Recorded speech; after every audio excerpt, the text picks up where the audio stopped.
Iris in The Flash. I'm going to start with her because I do think the writing around her in the finale was spectacular as far as seeing her, quote unquote, level up.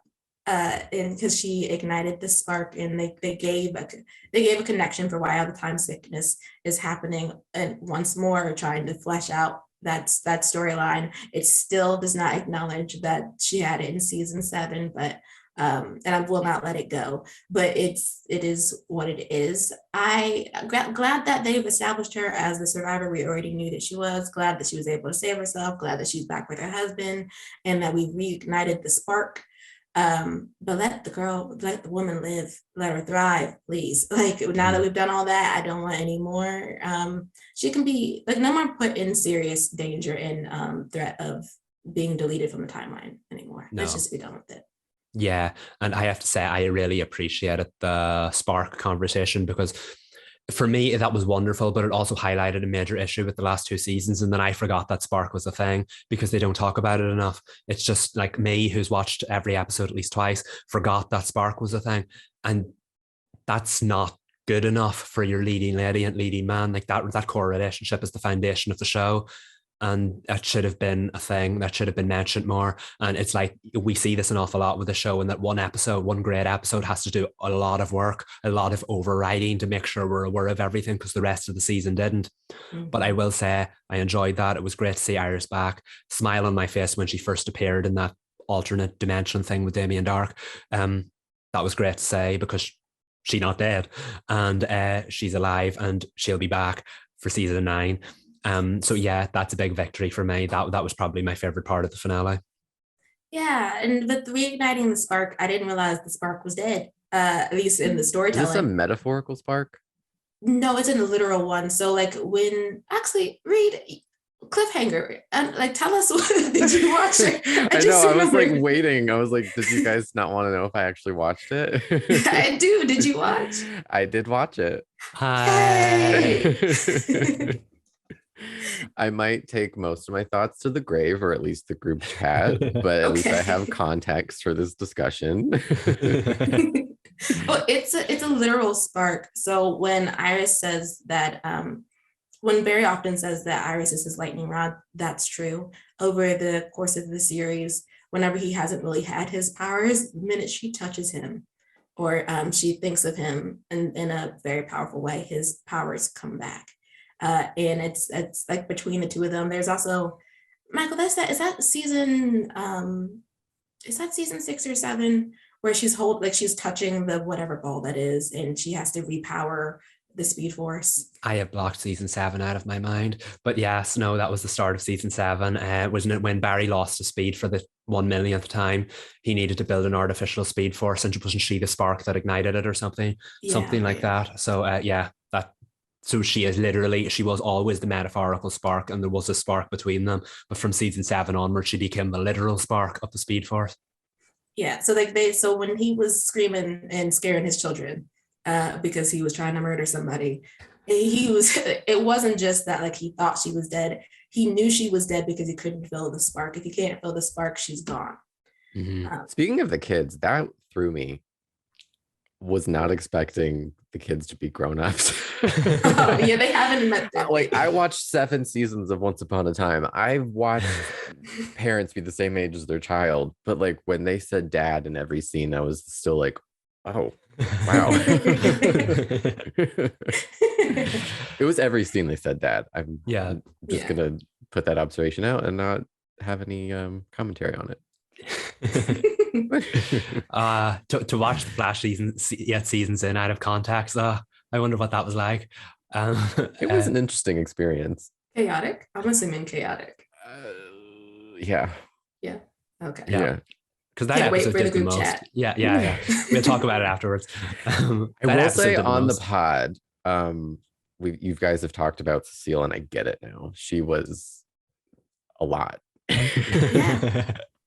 Which so just to have a little Cecile moment, when she was yelling at Barry, well, not yelling, but like when she was trying to rein him in because he was flying off the handle, which by the way, unhinged Barry over Iris is one of my favorite Barrys. Where has he been all season? Not here, and he needed to be. But like she was like, you need to calm down. And I was like, Cecile, not when you were like, she doesn't remember this, but not when you were yelling at Iris about her dad, because Iris wanted to believe he was alive and you didn't believe that. I know they explained it away by saying that she was feeling everybody's grief and that's why she was so mad. But the audacity of a woman to be like that has been in a relationship with him for 6 years to be yelling at his daughter because she wants to believe that he's alive and wants to actually figure that part out. It took a lot of people out. It just truly, everyone was like, Cecile, take several seats, disappear from the screen for the rest of the Armageddon event because you don't get to do that. Yeah, and then you know what absolutely took me out in the finale was that after Iris died in front of them, Cecile was like, I need to go call Joe and let him know we're all okay. It's like, yes. They're not okay. Iris died. I thought what you were going to say took you out, because this is what took me out when Barry just sat down in the street and started meditating. I was like, what's going on? See, that's well, okay. I say the importance of context. I needed to research afterwards because I forgot. He was channeling the still force, am I right? Because he last did that with Nora in the Still Force like 6 episodes ago, in the episode Into the Still Force. I think that's what he was supposed to be doing, because all 4 forces showed up and gave him the power of all of them. So he had this power of speed, still. Wish I could remember what the other 2 did. And so he was channeling the power of the Still Force to reverse the time. Yeah, it's again out of context. I'm sure that looked wonderful. But okay, no, you know what really took me out, and I told Sabrina about this last night, was when the Reverse Flash showed up. He ain't the man in the yellow suit anymore. When he showed up in that big bulky black suit and started killing people with his red lightning. I hated it. Yeah. Team Flash watched it on TV. Oh my God, it's fun. And I'm like, the 4 of you are speedsters and you're literally watching him kill people with lightning, and they did nothing about it. I know in the end. The woman that was hanging out with Cecile with the center part. Is that Allegra? Was it? Oh, Allegra. Okay. Allegra. Yeah. Oh, okay. They never said her name. I didn't know who she was. You're right. I was trying to put names to faces. Allegra had like not much to do. She did absolutely nothing, and I say that with all due respect. She was so you wouldn't even know that she has light powers. No, like that would have come in handy. Would have never known. No. But so they were calling the suit the Satan suit online, and I was losing it. But also I can't with the meditating, and that's the way that like we defeated negative Reverse Flash. Like I get, like you mentioned, Michael, that it was the callback to what he had been doing when they were in the Still Force. Like fine, but also the rewind, like after Dawn is like basically killing the entirety of downtown Central City, and they rewind back to the moment where he was, and I was like, but Barry, the people who died before that you were watching on TV, like including the people on the plane that you threw to the side. Yeah. After Reverse Flash threw the plane at you, like that just, I was like, there are mass casualties. Why did this turn into a Marvel property? It was like so many people were dead, and they're like, we saved the day, and I was like, are we holding a memorial? Because we need to. Yeah, for the people who actually died. I feel like there wasn't enough. No, there were a lot of stakes in the final battle. And this goes back to Eric Wallace confirmed that they wrote that like a series finale, and it was always going to be about the Flash versus the Reverse Flash. Anyone who's seen the Flash from the very beginning will know that the man in the yellow suit, again, it's not yellow anymore, was the big arch enemy of the show. I do respect that there will never be a bigger bad than him, so it made sense to end what could have been your series finale with him. But I didn't want to see the Flash meditating and the Reverse Flash disappearing into this atmosphere for like the 10th time. We've done that before. Not the Flash meditating. That was weird. We don't need to do that again. When I tell you, I screamed. Yeah, it felt larger than life, but not necessarily for all the right reasons. Again, the Flash speedster stuff can't really do battles. This is not Arrow or Batwoman. It's not about the fight choreography, but I did want to see a little bit more than one race, a lot of CGI airplanes and a lot of meditating. I'm glad the show will go on, as the Queen said, but now that the Reverse Flash is gone, I fear what they're going to introduce to try to be the next big bad, because you can't get bigger than him. So I do hope that the long game is that he will return in the final season. And I know it'll be tired and done at that point, but they deserve a better final battle than that, because that was very, very, very weird. It was going so well until the meditating started. Even the reunion between Barry and Iris felt a little bit flat because they were just going through the motions at running everything through. Also, can I just say, I did not know that Jay Garrick and Joan Garrick were from the future. I thought they were the versions in the present. They aged very well. The guy for the Dawson's dad with the weird hat? Yes. Okay. Yes. I didn't know what was up with them. Jay and Joan, well, Joan's not, but Jay is a speedster in the present. He's been there. He was originally on Earth 3, but then Crisis rewrote it that he was on the same Earth. But he looks like Barry's father, because obviously it's the same actor. And they're alive in the present. They live in the present, but also they're from 24. There's a version of them in 2049. My goodness, they age very, very well if they look exactly the same in 2049. But I did not know this was the Jay and Joan from 2049, because the Jay from the present pops up all the time. The Jay from the present wanted to retire like 2 years ago, and now we know he's still a speedster in 2049. Like, fair play to him. But yeah, they didn't explain that very well at all. But all in all, it was a solid finale, a very, very weird and goofy finale. It was, I said before it aired, because I had seen it, that it was bonkers, goofy, over the top, and wild. And I do believe it was all of those things. Not necessarily for the right reasons, but considering how messy the season's been, I was happy with how it ended, even if it could have ended a little bit better. Yeah, I mean, for a season 8 ending, given the quality of season 8, when because you always, for this season, you always have to like cut out the portions that are good, because it did, if you ignore certain things, it's a good season, but it's I don't want to watch a season of television and ignore the majority of what happened to be able to say this was good. And this season finale I thought was decent. I was like laughing during most of it, only because it was during the battle sequence. I was like, why is it Power Rangers? And I think the whole thing is given, from the suit down to all the colors and the lightning. I thought that was cute, though. It was cute, but all their colors. Well, not to hit the Flash with the great gowns, beautiful gowns, but but like, yeah, it was cute. I wasn't used to that amount of color go at once. Like, if that was what we were dealing with from the beginning, I probably wouldn't have made the Power Rangers reference, but it just felt very the Zoids are coming, the Zords are coming, our powers combined, like, but it was a nice sequence. I don't know who the big bad is going to be, even though they teased it really well. I'm intrigued. They could have done better with that Caitlyn ending. That did not make me want to see what happened what happened to her in the cooler. I tell you, I was so disappointed by that. Was that supposed to be Danielle Panabaker's voice? Yeah, she's coming back. Yeah, that's was that her voice? That was her voice. Yeah, it did not sound like her to me. It wasn't supposed. She's supposed to. She's a combination, right, Michael, of something. We don't know. It's supposed. Yeah, they thought they were going to. So basically, Caitlyn went into that freeze container or whatever it is in the last episode. I have to say, they spaced that out very well by giving it one or two huge scenes at bookend in every episode, and I think that was because they had to write Danielle Panabaker out, so they've been using her very sparingly, but every single one of those scenes was better than that teaser we got in the finale. That was such a letdown for me. And so we don't know who it is in there, but have we seen the last of Caitlyn? It suggests that they wanted to bring Frost back by putting her back in Caitlyn's body, like the two of them were together at the start. That would be cool, but that's not what's happening after all. What we've now got is a new merge of the characters that's not either one of them, but could be something else. I don't know what that means. I don't know what that'll be. I think she's going to be a new major presence in season 9. I don't know what she'll look like, because Frost's gone through quite a few looks over the years.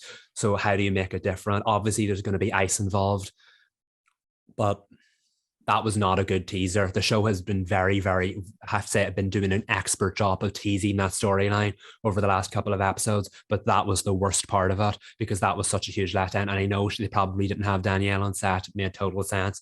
But just if the penultimate episode had better scenes than the finale, you've got a problem. And that's exactly what that was for me. Yeah, I wanted to close the cooler door right on up. just because I forgot all about them, and Mark did not know what was going on in Central City at all. He was passed out on the desk.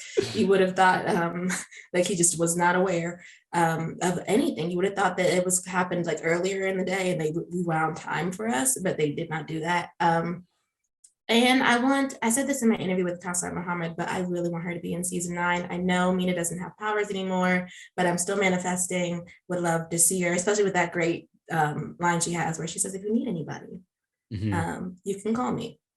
I have so much love for that character. And this is my issue. Like, again, one of my favorite things about the finale, just like one of my favorite things about the season 7 finale, they don't wheel out Team Flash for the finale. They wheel out the Flash family, just the speedsters. And I love to see that. And yet, and now after this, it feels like we're going back to the same old, the B team, as we like to call them. Chester, Allegra, and Cecile are going to be, again, hugely important members of Team Flash, whereas the kids, Mina, Jay Garrick, all of them are going to be written off into the sunset and then wheeled out for next season's finale as well. And I'm like, if people love these characters so much. You said wheeled. I just saw them on the dolly. It was a lot. Continue. Wait, so the kids aren't in it in every episode? They just like appear. They live in 2049. They always wheel them out for like mid-season finales, season premieres, season finales. No. We're not doing that. No, we're not. Go ahead. And so that's disappointing for me that we can't see them more seasons. Sorry. No, we're not doing that. Well, okay, to explain, so they can't do that all the time. And right, Jessica and Jordan also have like schedules for something else, but they're good to be sprinkled in because they're a lot.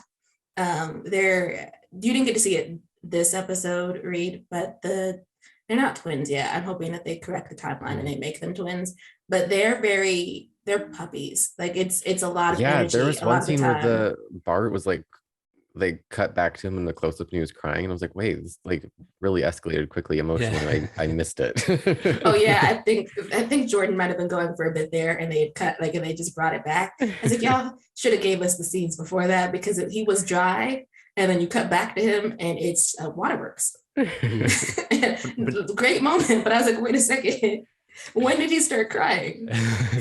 No, that's the thing. I feel like all of those characters are great. I would watch them all the time. And then we have Cecile with her floating coffee cup, and the telekinesis. Yeah, Cecile is now 11, guys. This is what we're going for. So apparently, since they took all her new powers away, but she helped save the day, Eric Wallace has decided to reward her by awarding her a new power instead. And I'm like, that's not how powers work, but can't wait to see how that turns out. And so now she's no longer the most powerful meta in Central City, but she has new powers that could make her the most powerful meta in Central City. So yay, Cecile. I hope they use her right. Joe's not going to be in next season, bar 5 episodes. So hopefully she'll have some serious stuff to work with and not the goofy stuff they like to work that character with. But I hope we see more of the Flash family and less of Team Flash. Not going to happen, but I'm going to say it anyway and manifest it. Yeah, manifesting all of that, Michael, because I know we have to wrap up this, but there's a lot to unpack from the season 8 finale. One of them being supposedly all the forces connected to somebody to stay grounded into reality, and the Sage Force glomped onto her, and I was like, okay, but where was I guess the Speed Force with Barry or where was she, and then where was the Still Force then if he connected to somebody else? And what is Force's force? What is the name of it? Is it just strength? It's a strength force, isn't it? Yes, totally forgot that. And then the other one is the Sage Force. That's right, isn't it? So that's what the 4 of them are. Like, I was just so happy to see Speed Force Nora back. You see, we've called her our Gothic Queen. And Michelle Harrison was working overtime in that finale, playing Joan Garrick and Speed Force Nora. That was great to say. And it was nice to see the Forces back, because I did not like the Forces storyline, but I do like the Forces. So it was nice to see them show up in the end. All in all, it was a solid ending. It was a solid end to it. Probably a season that would rank somewhere in the middle for me. There was so much good in it, but also a lot of bad. But yeah, I was happy with how it ended, even if it didn't have to go all out on the goofiness like it did. But all in all, it was solid. Before we move on, Iris was objectively my favorite. Yes. I'm glad to hear that. I'm glad So glad to hear that. Candace glad to lights hear. up the screen. She is amazing. Give her more things to do. I mean, Eric said that they are going to do that. That Barry and Iris will have scenes. We'll see. Yeah, We'll see. we can hope. Look, I'll say that, you know, I don't like Damien Dark. I have a very hard time with Damien Dark. That was not the cameo that everyone was looking forward to seeing in the finale. He was the Arrow season 4 big bad. He was the big bad of Legends of Tomorrow seasons 2 and 3. And yet he may have, even though he killed Laurel Lance, I will never, ever, ever forgive them for that. That character works so well outside of Arrow. He worked brilliantly on Legends of Tomorrow, and he works brilliantly on The Flash. Those scenes with Candace/Iris were among my favorites of the episode. He is so good when he's used right, and she is just so good all the time. And getting to see that spark be reignited, and knowing that beautiful scene between the two of them at the end, Barry and Iris, and knowing that she's going to be a part of season 9, I have to say, for the first time, I'm excited for West Allen. I just hope that it's not naive and that I'm not disappointed in the future.